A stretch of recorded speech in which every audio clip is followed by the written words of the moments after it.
దేవుణ్ణి మర్చిపోయి, దేవుణ్ణి విసర్జించి, దేవుణ్ణి విడిచిపెట్టి, దేవుణ్ణి కాదని పక్కకు నెట్టినటువంటి వారు మనలో చాలామంది ఉన్నారు. ఇది సర్వసత్యం. ఆలోచన చేద్దాం. దేవుణ్ణి పక్కన పెట్టినటువంటి సందర్భాలు, దేవుణ్ణి విడిచిపెట్టినటువంటి సందర్భాలు, దేవుని మర్చిపోయినటువంటి సందర్భాలు నేను మీకు వివరిస్తాను. ఎప్పుడెప్పుడు మనం దేవుణ్ణి మర్చిపోయామో తెలుసా? మనం దేవుడి దగ్గరికి ఎప్పుడు వస్తామో తెలుసా?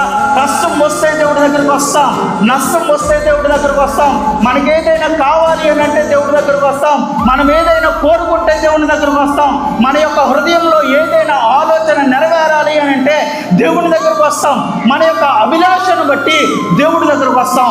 వచ్చేటువంటి విధానం ఎట్లా ఉంటుందో తెలుసా?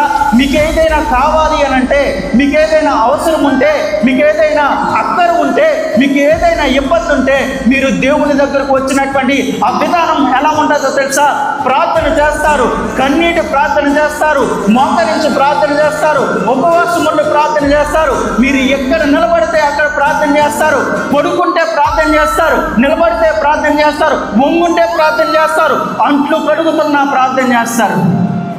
అన్ని ప్రార్థన చేసిన తర్వాత సపోజ్ దేవుడు మీ యొక్క ప్రార్థన ఆలకించాడు అనుకోండి, దేవుడు మీ యొక్క మొరను విన్నాడు, దేవుడు మీ యొక్క ప్రార్థనను ఆలకించి ఆయన నీకు ప్రతిఫలం ఇస్తే, నువ్వు దేవుని ప్రతిఫలం పొందిన తర్వాత, నీవు ఆ అక్కర తీరిన తర్వాత, నీవు ఏదైతే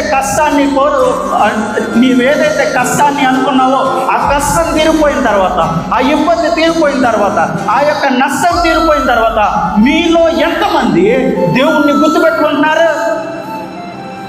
వెంటనే మర్చిపోయేటువంటి ఒంటర జాతి మంది. వెంటనే మర్చిపోతాం. కృతజ్ఞత భావం లేనటువంటి వాళ్ళం, సమయానికి అనుగుణంగా ప్రవర్తించే వాళ్ళం కాదా మనం? కాదా? ఆలోచన చేయండి. నేను ఇది చాలా సంఘాల్లో నేను చూసినటువంటి ఒక ఆలోచన ఏంటో తెలుసా? చాలా సంఘాల్లో నేను చూశాను, ఈ సంఘంలో కూడా చూశాను.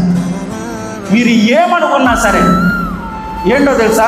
సార్ నాకు పిల్లలు లేరండి, నాకు పిల్లలు లేదండి, నా కుటుంబ పరిస్థితులు బాగోలేదండి, నా ఆర్థిక పరిస్థితులు బాగోలేదండి అని వచ్చి ఇక్కడ విన్నవించుకున్నటువంటి వారు లేరా?